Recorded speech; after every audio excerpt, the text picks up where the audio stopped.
Well, hello, darlings. So, news. Glenn and I got Disney Plus because we're basic gays with disposable income. What can I say? Some stereotypes are in fact based on truth. Us getting Disney Plus was inevitable, like the tide or Glenn's receding hairline. Anyway, there's a whole bunch of new stuff for me to review on the channel. Don't you feel lucky? So today I'm going to review a Disney Plus exclusive film. Ooh, exclusive! It's a classic star-class lover's story. You know, your Romeo and Juliets, your Marias and Tonys, your Eliots and Olivers.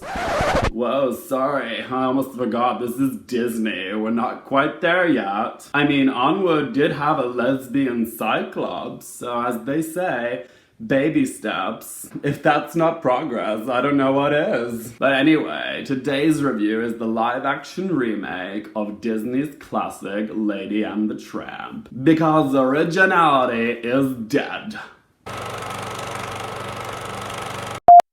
I'm sure most of you are already familiar with the classic animated Disney film Lady and the Tramp, but just for those of you that were born in a barn, this is the story. A rich, privileged doggy called Lady falls for a pooch much below her station called Tramp. It's like a canine version of Titanic, only more depressing. He shows her the adventure of stepping out beyond her picket fence existence, and she shows him that money can in fact solve all your problems, just as long as you're cute enough to be adopted by a rich family. It's very much an opposites attract movie. This live-action remake is directed by a human with a doggy name of his own, Charlie Bean.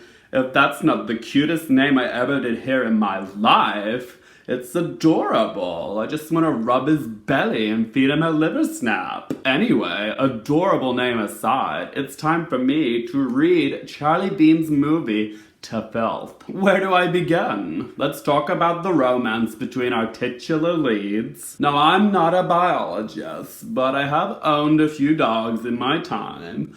Woof. And not once in this film does either Lady or Tramp sniff each other's butts.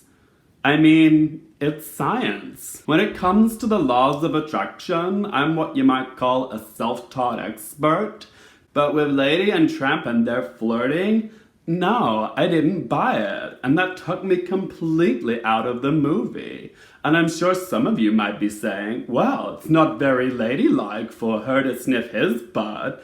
Well, honey, to you I say, we're talking about a species that use their own tongues for toilet paper. Now about them doggies, yes, they are cute, cute, cute, cute, cute, so cute I could vomit, but the CGI used to make them look like they're talking is not so cute. In fact, it's a bit hit or miss, and don't even get me started on the cats in this film. I mean, it's not on the same level of monstrosity as Tom Hooper's cats, but it certainly gets the silver medal for most disturbing feline singing movie of 2020. But hey, maybe you're like my weird boyfriend and cats is totally your thing.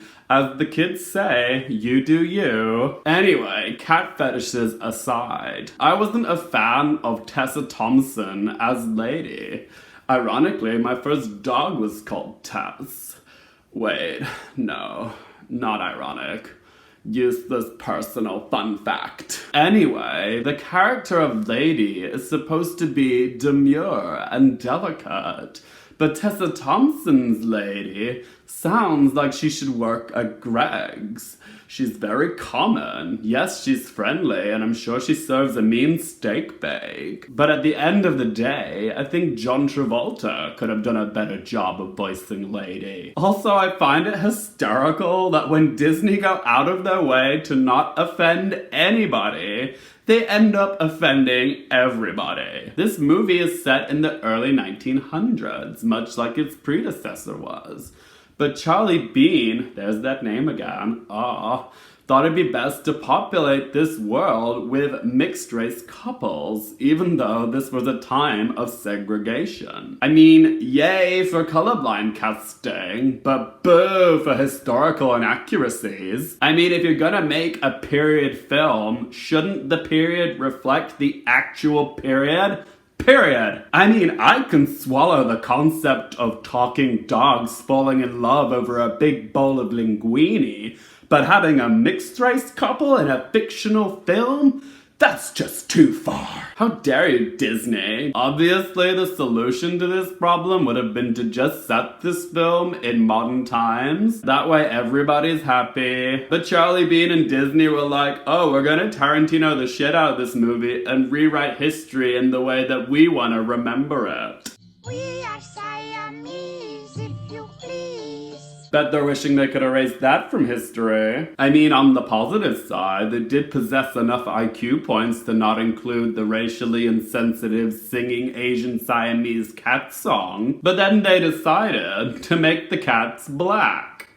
Okay. In their attempts to avoid offending one minority, they thought their solution was to ostracize another minority. Meouch. And then they go and switch up the genders of so many characters, like making Jock a girl and making Jim Deere and Darling's baby a girl. No, Disney, I feel personally attacked by that creative decision. Poor Disney, it's like my mother always said, you can't please everybody. Okay, I'm bored now, so let's sum this up. Let's ask my 3 questions.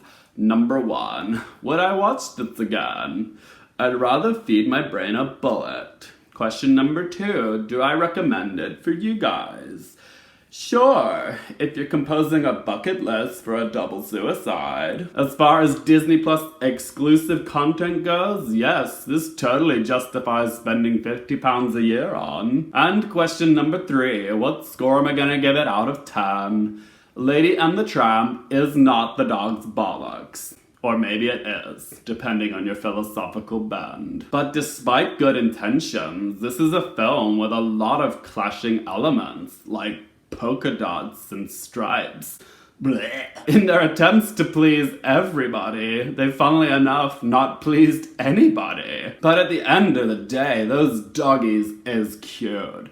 So I'm gonna give Lady and the Tramp a score of 4.5 out of 10. Thanks so much for watching, guys. I'm sure the pleasure was all yours because of my sparkling personality. But if you enjoyed this shady review and want more content like this, then hit that like button and also leave me some feedback in the comment section below. Or not, whatever. You can follow me, or don't, on social media, Twitter, Instagram. It's all in that description down below. And for more content just like this, be sure to hit that subscribe button. And as always, thank you so much for watching. Come back for more movie content with a smile.